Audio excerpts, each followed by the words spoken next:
आज सरकारलाई देखाएर कुरा टेकाएरै तमाम शिक्षकजीहरूको माग पुरा गरेरै मात्र जानेछु।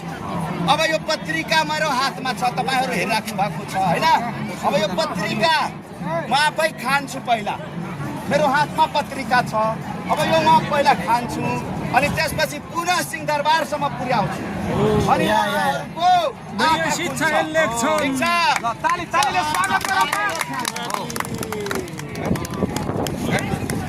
शिक्षकको कलममा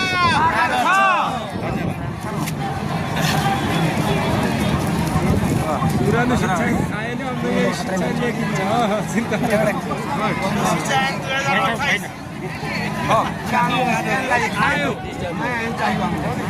शिक्षा नै आउँछ आउने भइगयो। शिक्षा आइसक्यो।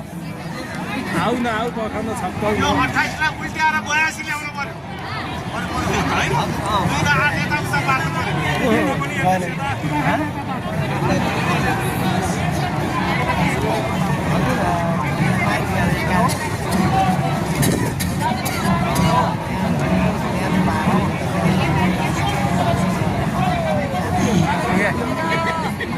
शिक्षा लेख्यो नि शिक्षा लेख्यो।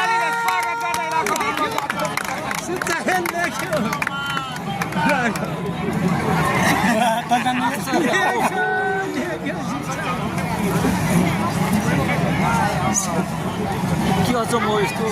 अचम्म हामी त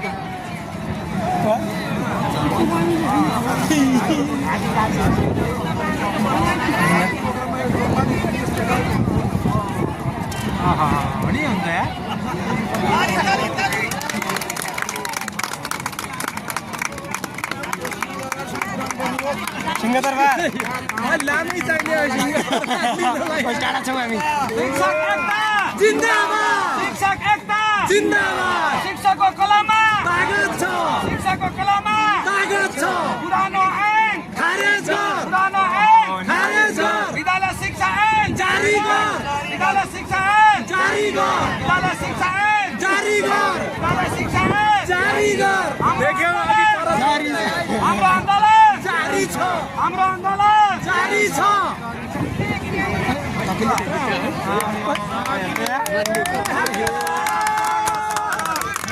आइहाल्यो सिंहदरबारमा पुग्न अलिकति बाँकी छ। ठीक है। पुग्न लाग्यो हेर त यार। सिंहदरबार